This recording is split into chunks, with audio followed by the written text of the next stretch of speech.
ஆரம்பிச்சிட்டாங்க. இன்னைக்கு எங்க வீட்டு பொண்ணு கவிதாவுக்கு பொண்ணு பார்க்க வர்றாங்க. கறி குழம்பு வாசம் சும்மா பட்டைய கிளப்புது இன்னைக்கு ஒரு புடி. ஜாக் பொறுமையா இரு. பசி வந்துட பத்தும் பறந்து விடும். மாப்பிள்ளை வீட்டார் வந்து அமர்ந்து விட்டாங்க. ஜாக் இங்க நில்லு, இது நல்ல நேரம் இல்ல. இந்த சத்தம் என்ன? மாப்பிள்ளை வீட்டார் வந்துட்டாங்களா? ஆமா ஜாக், நீ சைலண்டா இரு. நான் சைலண்டா இருக்க முடியாது, இது என் வீடு. தெருமுக்குல ஒருத்தன் போன கூட இங்க இருந்து அவனா பார்த்து கத்துவேன். இன்னைக்கு என்னடா நான் ஒரு தெருவே வீட்டுக்குள்ள இருக்கு கலா கொடுமடா. உங்க குடும்பத்துல 1000 பிரச்சனை இருக்கும்டா. அப்படின்னா என்ன சொல்றீங்க? அதுக்கு என்ன ஏன்டா பட்னி போடுறீங்க? காலையில இருந்து யாரும் என்ன கண்டுக்க மாட்டேங்காரங்க.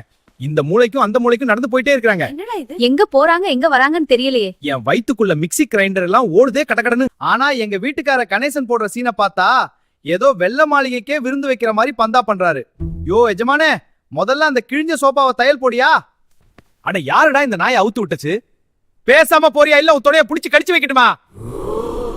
நீங்க என்ன வேணாலும் பண்ணிட்டு போங்க, எனக்கு எந்த பிரச்சனையும் இல்ல. ஏன் பட்னி போடுறீங்க? தேவையில்லாம என் கோபத்துக்கு ஆளாகாதீங்க. வீட்டுக்கு வெளியே இருக்கிற ஒரு செருப்பு விடாம கடிச்சு துப்புடைய பாக்குங்க. உனக்கு என்ன பிரச்சனை? காலையில இருந்து இப்படி கத்திட்டு இருக்க. காலையில இருந்து வீடு பஸ் ஸ்டாண்ட் மாதிரி பரபரப்பா இருக்குது. யாராவது ஒருத்தராவது நீ சாப்பிடுறியான்னு கேக்குறாங்களா? இவங்க எல்லாம் போனதுக்கு அப்புறம் என்னதான் தூக்கி வச்சு கொஞ்சுவீங்க. அப்ப பேசிக்கிறேன் உங்களுக்கு. ஒண்ணுமில்ல, ஏன் கோவம்? 4 மணிக்கு நீங்க எல்லாரும் சுடு தண்ணி வச்சு குளிச்சிட்டு எனக்கு பச்சை தண்ணி ஊத்திட்டீங்க. இப்ப எனக்கு உடம்பு நடுங்குது. அதை விட எனக்கு பயங்கரமா பசிக்குது. யாராவது கண்டுக்கிறீங்களா என்ன? பசிக்குதான் இப்படி கத்திட்டு இருக்கியா? போய் உன் தட்டு எடுத்துட்டு வா, சாப்பாடு போடுறேன்.